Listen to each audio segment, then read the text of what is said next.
তখন সিনবা এসে তাকে ওঠায় আর লিসাকে বলে, তুমি কতটা খারাপ, তুমি নিজের বোনের ওপর আক্রমণ করেছ।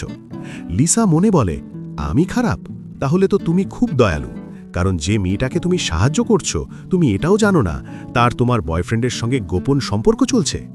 ভবিষ্যতে ওরা দুজনে মিলে তোমাকে ভয়ঙ্করভাবে অপমান করবে, তোমার ভিডিও বানিয়ে সবাইকে দেখাবে। এই সব কিছুর পর তুমি ডিপ্রেশনে চলে যাবে, এমনকি নিজের জীবনও নিয়ে নেবে। এই সব কথা শুনে সিনবা তাকে ছেড়ে দেয় আর তার ভাই লিয়াংকে বলে, ভাই, তুমিও কি শুনতে পেয়েছ ও আমার সম্পর্কে কি বলছিল? লিয়াং ধীরে মাথা নেড়ে বলে, হ্যাঁ, আমি সবই শুনেছি। এদিকে সিনজি ভেতরে ভেতরে রেগে আগুন হয়ে যাচ্ছিল। সে দাঁতে দাঁত চেপে ভাবে, এই মেয়ের এত সাহস, আমাকে এভাবে উপেক্ষা করে চলে গেল। একবার আমি জু কোম্পানি পেয়ে যাই, তারপর দেখবে আমি তোমাদের সঙ্গে কিভাবে ব্যবহার করি। লিসা নিজেকে আর নিয়ন্ত্রণ করতে পারছিল না। সে বলে, আমি আর এটা সহ্য করতে পারছি না। তার হাতে ম্যাজিকের মাধ্যমে এক ধরনের পাউডার চলে আসে। সে সিনজির দিকে তাকিয়ে কৃত্রিম মিষ্টি হাসি দিয়ে বলে, আমার প্রিয় বোন, দেখি তো তুমি সত্যি অজ্ঞান নাকি শুধু অভিনয় করছো। এই বলে সে সেই পাউডারটা পুরোটা তার গায়ের ওপরে ছিটিয়ে দেয়। সিনজি মনে মনে ভাবে, আসলে লিসা কি করতে চাইছে। তখনই সিনজি ৩-৪টে বড় বড় ভোম ছাড়ে।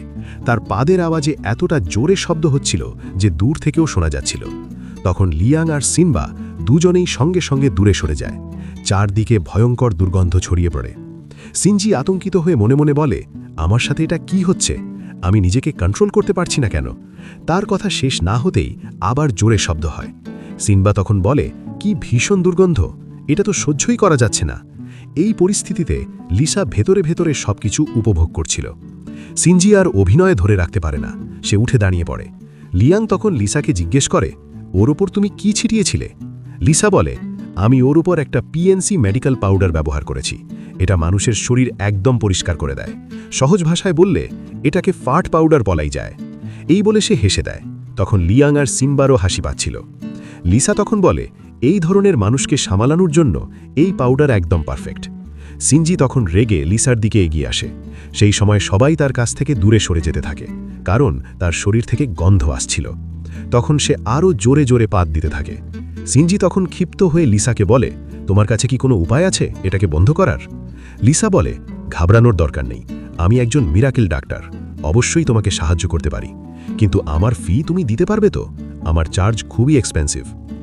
এত টাকার কথা শুনে সিনজি বলে, এত টাকা দিতে হবে? লিসা তখন স্পষ্ট জানিয়ে দেয়, টাকা না দিলে কোনো চিকিৎসা হবে না। এই কথা শুনে সিনজি সেখান থেকে চলে যায়। লিয়াং তখন তার বোন সিনবাকে তার পেছনে পাঠিয়ে দেয়। লিসা তখন লিয়াংয়ের দিকে তাকিয়ে জিজ্ঞেস করে, আমার বেডরুম কোনটা?